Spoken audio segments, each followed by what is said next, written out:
Assalamualaikum warahmatullahi wabarakatuh. Perkenalkan, nama saya Najwa Kamila dengan NIM 112221127. Di sini saya akan menjelaskan materi mengenai Good Corporate Governance untuk memenuhi tugas UAS pada mata kuliah Manajemen Keuangan Sektor Publik. Untuk mempersingkat waktu, mari kita mulai. Definisi dari Good Corporate Governance atau GCG. Good Corporate Governance adalah prinsip-prinsip dan praktik-praktik yang ditetapkan dalam pengelolaan dan pengawasan perusahaan untuk memastikan bahwa perusahaan dijalankan secara transparan, akuntabel, adil, dan bertanggung jawab. Menurut Sukrisno adalah tata kelola perusahaan yang baik sebagai suatu sistem yang mengatur hubungan peran dewan komisaris, peran direksi, pemegang saham, dan pemangku kepentingan lainnya. Tata kelola perusahaan yang baik juga disebut sebagai suatu proses yang transparan atas penentuan tujuan perusahaan, pencapaiannya, dan penilaian kerjanya. Selanjutnya ada beberapa elemen utama dalam Good Corporate Governance meliputi yang pertama ada transparansi, pengungkapan informasi yang jelas dan akurat kepada pemangku kepentingan.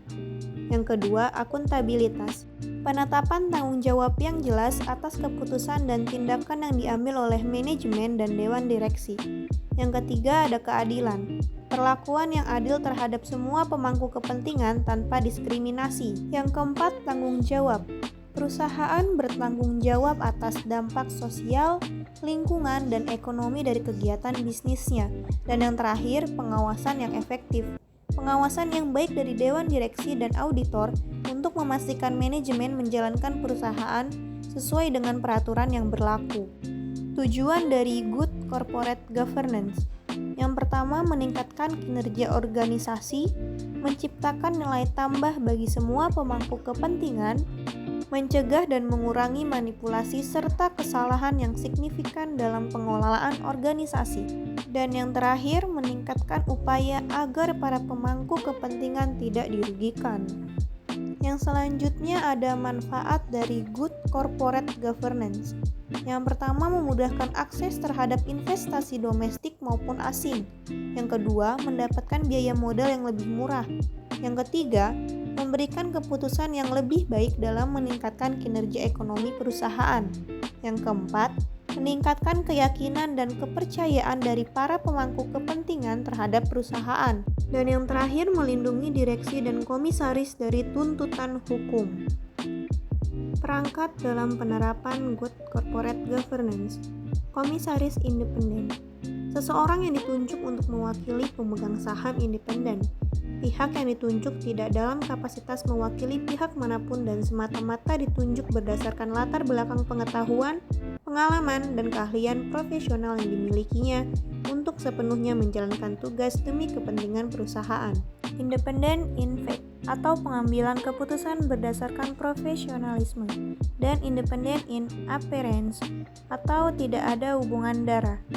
Komite audit mendorong terbentuknya struktur pengendalian intern yang memadai, meningkatkan kualitas keterbukaan dan laporan keuangan, mengkaji ruang lingkup dan ketetapan audit eksternal, kewajaran biaya audit eksternal, serta kemandirian dan objektivitas audit eksternal, mempersiapkan surat uraian tugas dan tanggung jawab komite audit selama tahun buku yang sedang diperiksa eksternal audit.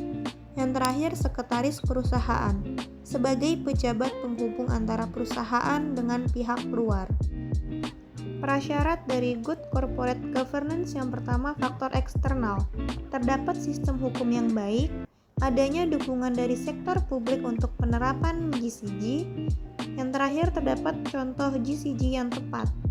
Sedangkan faktor internalnya adalah budaya perusahaan pendukung penerapan GCG, adanya peraturan kebijakan untuk penerapan nilai-nilai GCG, adanya manajemen pengendalian risiko perusahaan, terdapat sistem audit yang tepat, dan adanya keterbukaan informasi bagi publik. Selanjutnya ada hambatan dari penerapan Good Corporate Governance.